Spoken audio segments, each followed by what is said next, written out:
Deus! Paz do Senhor, que Deus abençoe a vida de vocês, amém? Gente, mais uma tardezinha com Salmos, e hoje nós vamos falar do Salmo 132, amém? Gente, esse salmo aqui é escritor anônimo, né? Não tem quem escreveu ele, alguém escreveu.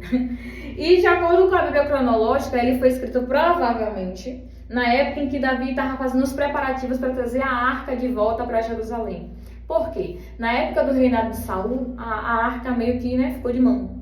A gente sabe toda a história, toda a trajetória do rei Saul, que ele foi um rei completamente imprudente, e passou a maior parte do seu reinado longe de Deus. Então não tinha por que ele se importar com a arca. E a arca no Velho Testamento representava a presença, representava a glória de Deus. Então ele não se importou. E Davi, assim que ele assume o reinado de Israel por completo, ele se preocupa em trazer de volta a arca. Ele se preocupa em trazer de volta aquilo que representava a glória e a presença do Senhor. Aí, escrever esse salmo aqui. Vamos lá? Salmo de número 132, versículo 1. Lembra-te, Senhor, de Davi e de todas as suas aflições, como jurou ao Senhor e fez votos ao poderoso Deus de Jacó, dizendo: certamente não entrarei na tenda de minha casa, nem subirei à minha cama, não darei sono aos meus olhos, nem repouso às minhas pálpebras, enquanto não achar lugar para o Senhor, uma morada para o poderoso Deus de Jacó. Você vê, irmão, que linda a preocupação de Davi com Deus. A gente sabe, irmãos, que Deus ele não precisa da gente para nada. Mas Davi, ainda assim, ele nos ensina a gente ter esse zelo, a ter essa preocupação com as coisas do Senhor. Ele foi se preocupar porque nessa época que o templo de Salomão, que a gente sabe que a Igreja Universal criou uma réplica dele, que a proposta é muito linda, a réplica do templo de Salomão. Não tinha esse templo aqui nessa época ainda. Então a arca do Senhor, ela ficava andando de tendas em tendas, ficava aqui, ficava ali, ficava acolá. Então Davi se preocupou em fazer um lugar para ela, para cuidar da arca, para cuidar da presença. E ele determina em seu coração que ele não ia descansar até que isso acontecesse. Ele não ia relaxar o coração, ele não ia repousar os seus olhos, enquanto ele não realizasse esse feito de criar um lugar para que a glória de Deus permanecesse ali, para que a presença do Senhor fosse preservada. Irmãos, a gente precisa ter esse zelo, ter esse cuidado, sabe? Em desejar a presença de Deus, em se esforçar para tudo que a gente fizer, ter a marca do Senhor, ter a mão de Deus, não fazer nada de nós mesmos, não fazer nada pela nossa própria força, não fazer nada pelo nosso próprio entendimento, não. Mas em se preocupar em ter Deus sempre, irmãos, na direção de tudo. A melhor coisa na vida de um homem, na vida de uma mulher, é ser completamente guiado e direcionado por Deus. Irmão, não tem coisa melhor. Por quê? Com isso você tem plena certeza e convicção de que você está fazendo o que é certo. Está seguindo o que é certo. É caminho de vitória, irmão, quando a gente segue a direção de Deus. Irmãos, precisamos aprender a ter esse tipo de zelo aqui pelo Senhor, pelas coisas de Deus. Irmãos, eu sei, como eu falei, Deus ele é grande, ele é poderoso, é maravilhoso. Isaías vai dizer que o céu é onde está o teu trono e a terra é descanso para os seus pés. Olha o tamanho de Deus. Imenso, imensurável, enorme, big, gigante. Eu sei disso. Mas, irmãos, não custa nada a gente também se esforçar para zelar pela presença dele. O que não falta hoje aí, irmãos, é a gente zombando do nome do Senhor. É pessoa, esculhambando mesmo com o evangelho.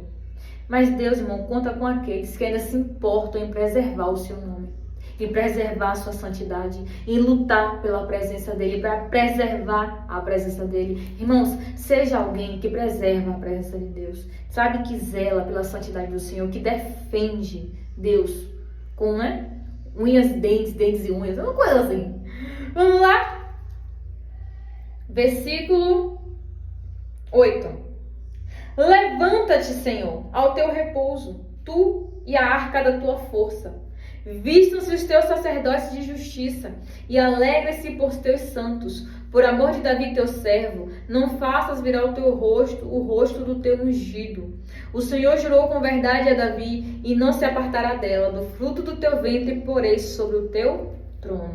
Você vê que o salmista ele continua, exaltando ao Senhor, invocando a presença de Deus. Deus, levanta-te do teu repouso.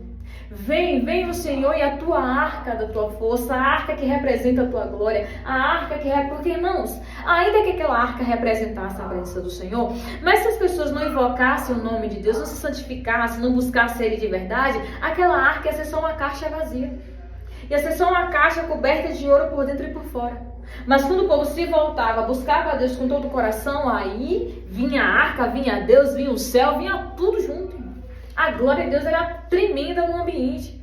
E aqui ele vai dizer que os sacerdotes do Senhor se vestem de justiça.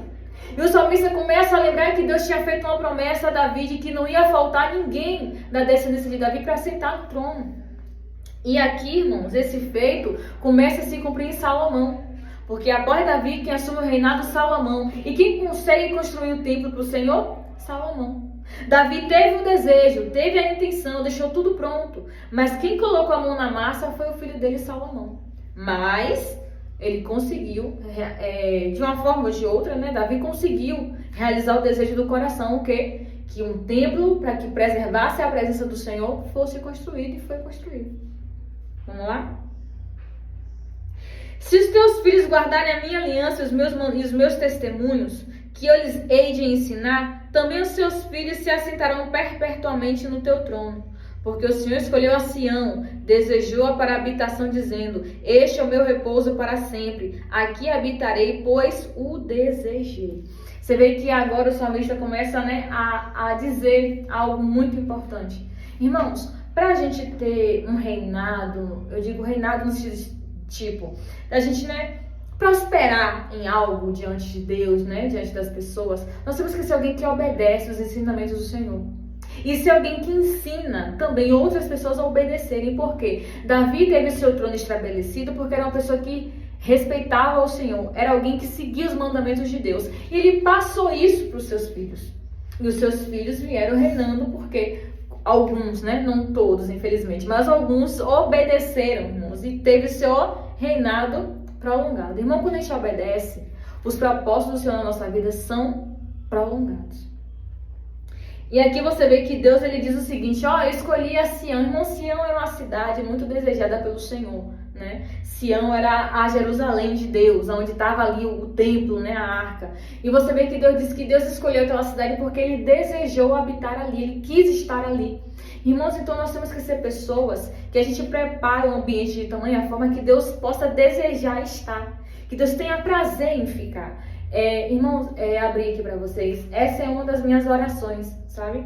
É uma coisa que eu peço sempre a Deus, que a minha vida seja motivo de Deus desejar ficar, que Deus olhe para mim e tenha desejo de permanecer, habitando em mim, morando em mim. Porque a gente entende, irmão, claro que a igreja, um culto na rua, um culto no lar, todas essas coisas manifestam a presença do Senhor.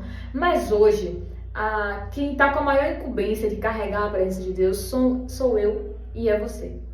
Né? Ele nos escolheu para ser morada do seu Santo Espírito, para ser, né, uma extensão do seu poder, da sua glória.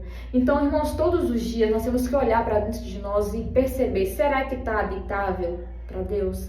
Será que o meu coração, a minha mente está habitável para o Senhor? Será que se Deus olhar para mim agora, Ele vai ter prazer em ficar? Ele vai ter desejo em morar em mim? É uma pergunta que nós temos que fazer todos os dias. É aquela frase que Paulo ensinou, né? Examine-se o homem a si mesmo. Isso não tem que ser feito somente em noite de ceia, em manhã de ceia, não. Tem que ser todos os dias. Todos os dias nós temos que nos examinar para saber como está a nossa vida diante do Senhor. Se de fato nós estamos cumprindo a missão de ser pessoas que carregam a presença de Deus. Amém? Vamos lá? Abençoarei abundantemente o seu mantimento e farei de pão os seus necessitados. Também vestirei o sacerdote de salvação e os seus santos saltarão de prazer. Ali farei brotar a força de Davi. Preparei uma lâmpada para o meu ungido. Vestirei os seus inimigos de vergonha, mas sobre ele florescerá a sua coroa. Irmãos, como é bom, né? A gente agradar ao Senhor. A gente priorizar a presença de Deus, a gente sempre está zelando pela graça do Senhor, porque Deus, ele acaba nos abençoando em todas as áreas. Nos abençoa com honra, com prosperidade, com alegria, com amor, uma família estabelecida, um emprego desejado. Irmãos, tudo isso Deus, ele tem para nos dar quando a gente prioriza a presença dele. todas as nossas áreas, irmão, podem começar a fluir muito bem quando a nossa vida está voltada para o centro da vontade de Deus. Irmão, seja alguém que zela pela presença, seja alguém que almeja, que deseja, que quer Deus, irmão, sempre. Vamos sair da roda dos escarnecedores, vamos sair do meio, né, dessas pessoas que zombam de Deus e entrar para o time daqueles que zelam, que preservam, que defendem a santidade do Senhor. Amém? Posso orar por você? Aleluia. Pai, obrigada, Deus, por essa palavra, Senhor. Pai, nos ajuda, nos ensina a ser pessoas que zelam pela Tua presença, a ser pessoas que almejam, que desejam, meu Pai, ter o Senhor por perto. Pai, que nessa tarde o Senhor possa visitar a nossa mente, o nosso coração. Pai, se há em nós algum caminho mal, Deus, nessa tarde nos guia pelo caminho eterno. Limpa o nosso coração, limpa a nossa mente. Pai, que o Senhor possa olhar para dentro de nós e ter prazer em ficar. Pai, que o Senhor possa ter prazer em morar no nosso coração, em morar na nossa mente. Pai, que possamos ser a habitação que o Senhor deseja, Deus. Nos envolve, Senhor. Nos envolve nessa tarde, nos envolve, nos abraça com a Tua glória, com a Tua presença, com o Teu fogo, Pai.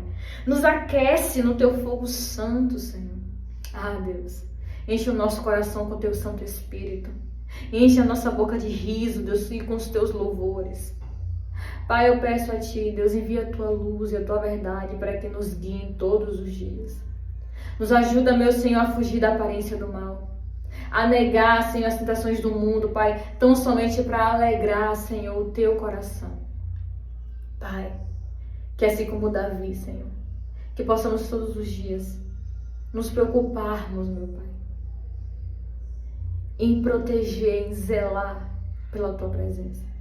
Que assim como Davi, que possamos anelar, anseiar, ter sempre a Tua presença. Pai, muito obrigada por essa palavra. Abençoa as nossas vidas nessa tarde, que eu te peço e te agradeço em nome de Jesus. Amém. Amém. Que Deus te abençoe.